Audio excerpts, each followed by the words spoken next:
बिस्मिल्लाहिर्रहमानिर्रहीम। अस्सलाम वालेकुम दोस्तों, आज की इस वीडियो में मैं आपको बताने वाला हूं कि आप यूटी लाहौर के लिए कैसे अप्लाई कर सकते हैं।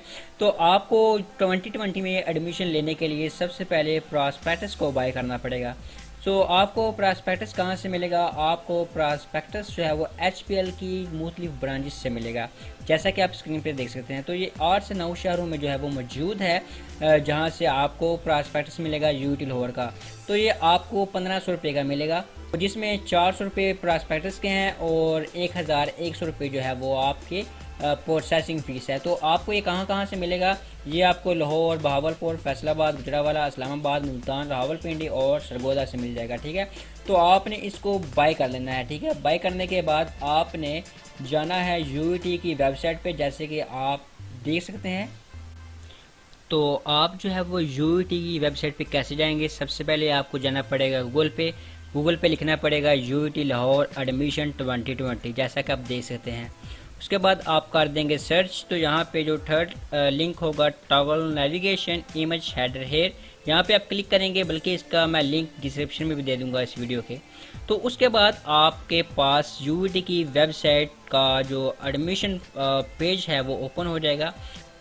अगर आपके पास ई कैट का रोल नंबर है तो आप ऊपर वाले लिंक पे क्लिक करेंगे, और अगर नहीं है तो नीचे वाले लिंक पे क्लिक करेंगे। तो मेरे पास रोल नंबर है तो मैं ऊपर वाले लिंक पे क्लिक करूँगा। जैसे ही मैं ऊपर वाले लिंक पे क्लिक करूँगा तो मेरे सामने एक नेक्स्ट पेज ओपन होगा। तो यहाँ पे आपको एंटी टेस्ट रोल नंबर लिखना है। सेकंड पे आपको जो है वो आपकी डेट ऑफ बर्थ, और थर्ड पे आपको CNAC नंबर लिखना है। तो उसके बाद आपने लॉगिन या रजिस्टर कर लेना है। ठीक है, उसके बाद आपके सामने इस तरह का पेज आएगा। ठीक है, तो आपको यहाँ पे कुछ पर्सनल इन्फॉर्मेशन देखने को मिलेगी। पर्सनल इन्फॉर्मेशन आपकी जो है वो ऑलरेडी फिल हुई होंगी। ठीक है, आपको यहाँ पर इंफॉर्मेशन फिल करने की ज़रूरत नहीं है। फॉर एग्जांपल पॉइंट नंबर 1 अगर आप देखें तो यहाँ पे एंटी टेस्ट रोल नंबर है, तो आपको यहाँ पे फिल करने की ज़रूरत नहीं है। ठीक है, ये आप ही एंटी टेस्ट जो रोल नंबर है ये ऑलरेडी फिल हुआ होगा। उसके बाद कैंडिडेट नेम, ये भी ऑलरेडी फिल हुआ होगा। उसके बाद पॉइंट नंबर 3 फादर नेम, ये भी ऑलरेडी फिल हुआ होगा। उसके बाद डिस्ट्रिक्ट एंड सिटी, ये भी ऑलरेडी यहाँ पे फिल हुआ होगा। उसके बाद पॉइंट नंबर 5 और पॉइंट नंबर 6 ये भी ऑलरेडी जो है वो फिल हुआ होगा। ठीक है, और उसके बाद पॉइंट नंबर 7 जो है ये फिल नहीं हुआ होगा, ये आपको खुद फिल करना पड़ेगा। यहाँ पे लिखा हुआ है गार्डियन इनकम, तो आपको यहाँ पे अपने फादर की मंथली इनकम जो है, सैलरी है, वो आपको लिखनी है। 20,000 है, 30,000 है, 40,000 है, जितनी भी है वो आपको यहाँ पे लिखनी है। आपको एक चीज़ ये भी याद है, यहाँ पे जो आप सैलरी लिखेंगे, जब आप सेलेक्ट हो जाते हैं तो जब आपको वो स्टाम्प पेपर पे या फिर सैलरी स्लिप जो है वो आपने अगर सबमिट करवानी है आपने यूनी वालों को, तो उसके ऊपर सैलरी वही होनी चाहिए जो आप यहाँ पे लिखेंगे। एक ये चीज़ याद रख लें। ठीक है, उसके बाद आपको यहाँ पे मदर नेम, पॉइंट नंबर 8 जो है यहाँ पे आपको मदर नेम लिखना है। उसके बाद पॉइंट नंबर 9 है, तो यहाँ पे लिखा हुआ है आर यू ऑर्फन। इसका मतलब यह है कि अगर आप यतीम है तो आप यस पे क्लिक करेंगे, अदरवाइज आप नो पे क्लिक करेंगे। ठीक है, उसके बाद पॉइंट नंबर 10, ये भी बहुत इंपॉर्टेंट है। यहाँ पे आपने अपना ईमेल लिखना है जो कि आपके अपने पर्सनल यूज़ में हो।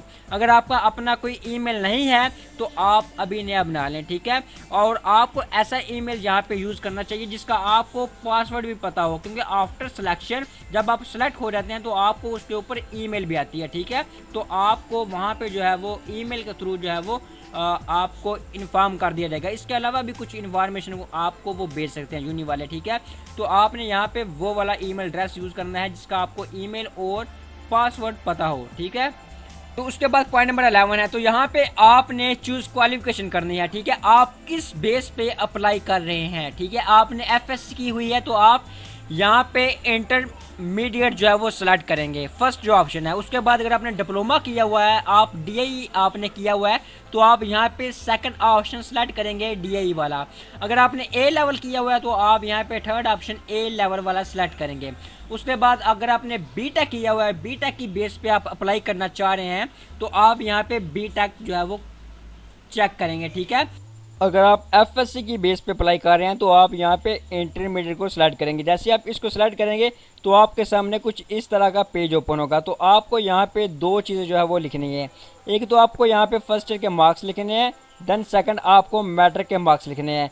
तो यहाँ पे जो फर्स्ट ईयर के मार्क्स हैं वो आपको यहाँ पे ऑब्टेन मार्क्स जो है वो लिखने हैं, और उसके बाद टोटल मार्क्स यहाँ पे लिखने हैं आउट ऑफ में, ठीक है।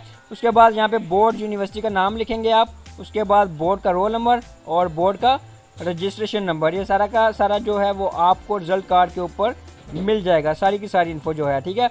इसी तरह आपको मैट्रिक का जो रिजल्ट कार्ड है उसके ऊपर भी ये सारी की सारी इन्फॉर्मेशन होगी। आपको यहाँ पे जो आपने मार्क्स लिए मैट्रिक में वो लिखेंगे, मार्क्स ऑब्टेन, और आउट ऑफ जो आपके टोटल मार्क्स है यहाँ पे आप वो लिखेंगे। उसके बाद बोर्ड यूनिवर्सिटी का आप नेम लिखेंगे यहाँ पे, उसके बाद बोर्ड का रोल नंबर और बोर्ड का रजिस्ट्रेशन नंबर जो है, ठीक है। ये सारा का सारा कुछ आपको आपके रिजल्ट कार्ड से मिल जाएगा, ठीक है।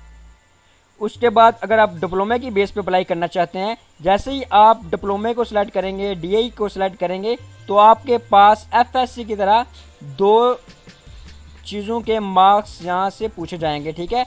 लेकिन इसमें डिफरेंट ये होगा कि यहाँ पे आपसे सेकेंड ईयर के मार्क्स पूछे जाएंगे, फर्स्ट ईयर के मार्क्स भी पूछे जाएंगे, लेकिन मैट्रिक के मार्क्स नहीं पूछे जाएंगे, ठीक है। तो आपने यहाँ पे डीआई के सेकेंड ईयर के मार्क्स है वो एंटर करेंगे और डीआई फर्स्ट ईयर के मार्क्स, ठीक है। तो यहाँ पे आपने ऑब्टेन मार्क्स जो कि आपने हासिल किए हैं सेकेंड ईयर में, ठीक है, और यहाँ पे टोटल मार्क्स लिखेंगे आउट ऑफ में। उसके बाद बोर्ड यूनिवर्सिटी का नाम ये आपके रिजल्ट कार्ड के ऊपर मेंशन होगा, ठीक है। उसके बाद बोर्ड का रोल नंबर, बोर्ड का रजिस्ट्रेशन नंबर, ठीक है। और उसके बाद आपने डिप्लोमा किस में किया, इलेक्ट्रिकल में किया, इलेक्ट्रॉनिक्स में किया, ऑटोमेशन में किया, ऑटो डीजल में किया, और आर्किटेक्चर में किया, इंस्ट्रूमेंट में किया, जिसमें भी किया वो आप अपने डिप्लोमा से मजीद कन्फर्म कर लें, ठीक है। उसके बाद इसी तरह डीआई फर्स्ट ईयर के मार्क्स, ठीक है, आप 10 मार्क्स जो कि आपने फर्स्ट ईयर में हासिल किए, उसके बाद आउट ऑफ जो कि आपके टोटल मार्क्स थे, ठीक है। उसके बाद बोर्ड यूनिवर्सिटी का नाम, बोर्ड का रोल नंबर और बोर्ड रजिस्ट्रेशन नंबर, ठीक है। अगर आपको रोल नंबर नहीं याद तो ये आपके रिजल्ट कार्ड के ऊपर मेंशन है सारी की सारी चीज़ें, ठीक है। उसके बाद अगर आप ए लेवल की बेस पे अप्लाई कर रहे हैं तो आपको यहाँ पे सिर्फ और सिर्फ एक ही चीज़ रिक्वायर है, ठीक है।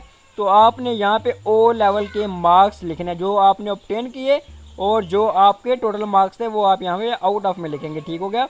उसके बाद आप यहाँ पे हाफिज़ कुरान, स्पोर्ट पर्सन, इसी तरह इंटरमीडिएट में, डीआई में, और आपके जो ए लेवल है इसमें आप चेक कर सकते हैं, ठीक है। अगर आप हाफिज़ कुरान है तो आप यहाँ पे चेक करेंगे नीचे, ठीक है, यहाँ पे टिक लगाएंगे, ठीक है।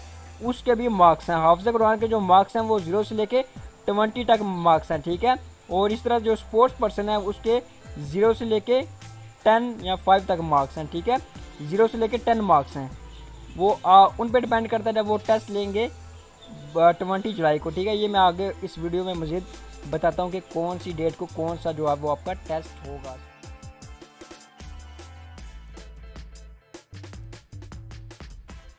और इसी तरह अगर आप बीटा की बेस पे अप्लाई कर रहे हैं तो आपको यहाँ पे 7 सेमेस्टर जो है, 7 सेमेस्टर्स का CPGA जो है वो आपको यहाँ पे लिखना होगा, ठीक है। और यहाँ पे टोटल जो है वो CPGA, ठीक है। और उसके बाद आपका बोर्ड यूनिवर्सिटी का नेम, बोर्ड का रोल नंबर और बोर्ड रजिस्ट्रेशन नंबर, ठीक है। ये आपके पास सारी की सारी इन्फॉर्मेशन होंगी, ठीक है।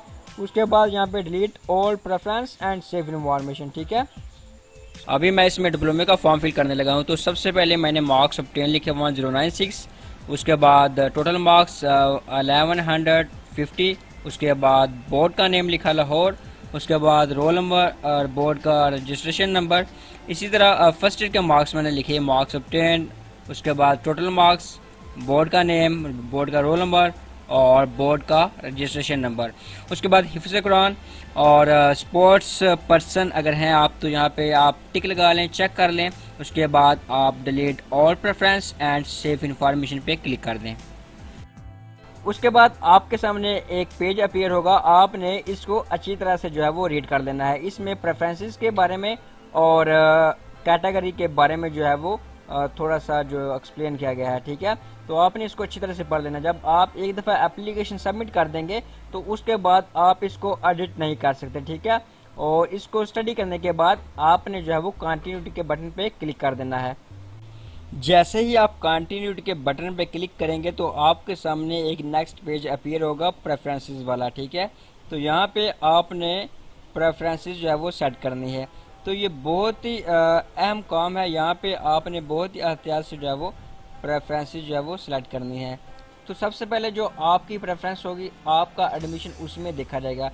अगर आपका नाम या मतलब आपका मैरिट उसमें नहीं बनता तो उसके बाद आने वाली जो आपकी प्रेफरेंस होगी वो देखेंगे, ठीक है। उसके बाद थर्ड वाली, फोर्थ वाली, जितने भी आप प्रेफरेंसेस ऐड करेंगे। ठीक है, अगर आपने एक दफ़ा प्रेफरेंसेस सेट कर दिया तो आप डिलीट भी कर सकते हैं, लेकिन सबमिट के बाद आप इसको एडिट नहीं कर सकते। ठीक है, तो यहाँ पे जब मैं यहाँ पे प्रेफरेंस सेट करता हूँ तो आप देखिएगा कि मैं किस तरह से सिलेक्ट करता हूँ। तो एक्चुअली मैं इलेक्ट्रिकल इंजीनियरिंग में एडमिशन लेना चाहता हूँ, तो मैं सबसे पहले कोशिश करूँगा मेन कैंपस में। ठीक है, इलेक्ट्रिकल इंजीनियरिंग मेन कैंपस, और उसके बाद कैटेगरी है A1, ये ओपन मेरिट को शो करती है। तो कैटेगरी के बारे में जो सिंबल हैं ये वेबसाइट पे भी आपको बताए गए हैं, इनके सिंबल और मीनिंग, और प्रॉस्पेक्टस में भी जो है वो बताए गए हैं। ठीक है, इस तरह A2 है, और इसके अलावा काफ़ी जो कैटेगरी के सिंबल्स हैं PS सोमल जितने भी हैं, तो ये आपको प्रॉस्पेक्टस में जो है वो पता चल जाएंगे इनका क्या मतलब है। तो ये मुख्तलिफ कोटा है, फॉर एग्जाम्पल कोई सिंध से है, कोई बलूचिस्तान से है, या इस तरह का जो KP के इलाके से हैं। ठीक है, तो ये उनके बारे में सारा कुछ बताया गया है। ठीक है, अगर आप KP के से हैं तो आप ये वाला सेलेक्ट करेंगे, अगर आप पंजाब ओपन मैट से करना चाहते हैं तो आप A1 सेलेक्ट करेंगे। तो ये सारा का सारा कुछ जो है वो आपको प्रॉस्पेक्टस और वेबसाइट पे भी बताया गया है। ठीक है, सो अभी आप देखेंगे मैं किस तरह से जो है वो प्रेफरेंसेस सेलेक्ट करता हूँ, और उसके बाद आप न्यू प्रेफरेंसेस पे क्लिक कर देंगे। ठीक है, अगर आपने डिलीट करना है तो आप रिमूव ऑल प्रेफरेंसेस पे क्लिक कर देंगे। ठीक है, जो आपको रेड कलर का जो सबसे नीचे आइकन बटन नज़र आ रहा है। ठीक है,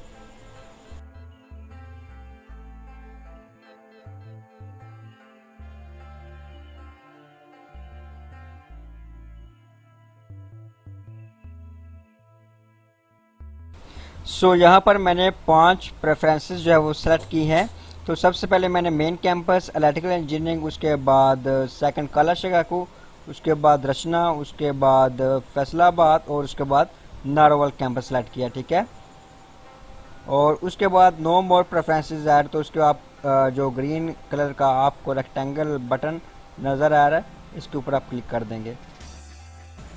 जैसे ही आप नो मोर प्रेफरेंसेस पे क्लिक करेंगे तो उसके बाद आप फाइनल पेज पे आ जाएंगे। तो सबसे पहले यहाँ पे आपको राइट साइड पे नज़र आ रहा है do you need hostel facility. अगर आपको हॉस्टल चाहिए तो आप यहाँ पे यस कर दें, अदरवाइज नो पे क्लिक कर दें।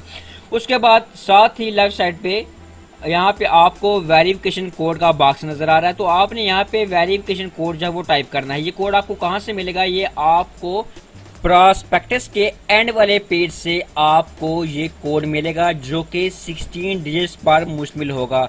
ये 16 हिस्सों पर कोड होगा। आपने बगैर स्पेसिस, बगैर किसी डैश के यहाँ पर आपने 16 डिजिट्स जो है वो टाइप कर देने हैं। ठीक है, उसके बाद आपने क्या करना है, डिक्लेरेशन मेड पे टिक करनी है। ठीक है, इसका मतलब ये है कि आपने जितनी भी इंफॉर्मेशन ऑनलाइन एप्लीकेशन के लिए फिल की है ये आपके इल्म के मुताबिक बिल्कुल दुरुस्त है। अगर आपने कुछ यहाँ पे गलत लिखा है या जानबूझ के जैसे भी गलत लिखा है तो आपको HEC में ब्लैक लिस्ट कर दिया जाएगा। ठीक है, तो आप इन फ्यूचर UET में जो है वो अगर आप एडमिशन लेना चाहेंगे तो आपके लिए मुश्किलात होंगी। ठीक है, और उसके बाद आपने वेरिफिकेशन कोड यहाँ पे लिखना है, उसके बाद आपने डिक्लेरेशन मेड, और उसके बाद आपने सेव एंड प्रिंट एप्लीकेशन। ठीक है, यहाँ पे आपने सेव एंड प्रिंट एप्लीकेशन कर देनी है। उसके बाद आपके सामने एक जो है वो PDF फाइल आपके सामने ओपन हो जाएगी। ठीक है, आपने उसका प्रिंट ले लेना है और आपने अपने पास उसको संभाल के रख लेना है। तो तब आपकी एप्लीकेशन जो है वो ऑनलाइन तो सबमिट हो जाएगी,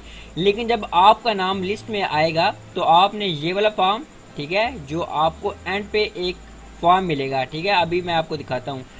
आपको ये वाला फॉर्म जो फॉर्म मिलेगा, आपने ये वाला और इसके साथ जितने भी बाकी प्रॉस्पेक्टस में आपको एंड वाले पेजेस जितने भी हैं वो एडमिशन फॉर्म्स, ठीक है, वो आपने फिल करके उनको देने हैं जब आपका नाम लिस्ट में आ जाएगा। ठीक है, तो आपने ये कोशिश करनी है कि वेबसाइट को जो है वो ज़्यादा से ज़्यादा विजिट करें। ठीक है, ताकि आप उससे अपडेट रहें। ठीक हो गया, अगर आपको कोई क्वेश्चन हो तो आप मुझे जो है वो कमेंट बॉक्स में पूछ सकते हैं। वीडियो को लाइक ज़रूर कीजिएगा, दोस्तों के साथ शेयर कीजिएगा और चैनल को सब्सक्राइब करना मत भूलिएगा। अगर आपको कोई क्वेश्चन हो तो आप कमेंट बॉक्स में कर सकते हैं। Thank you so much.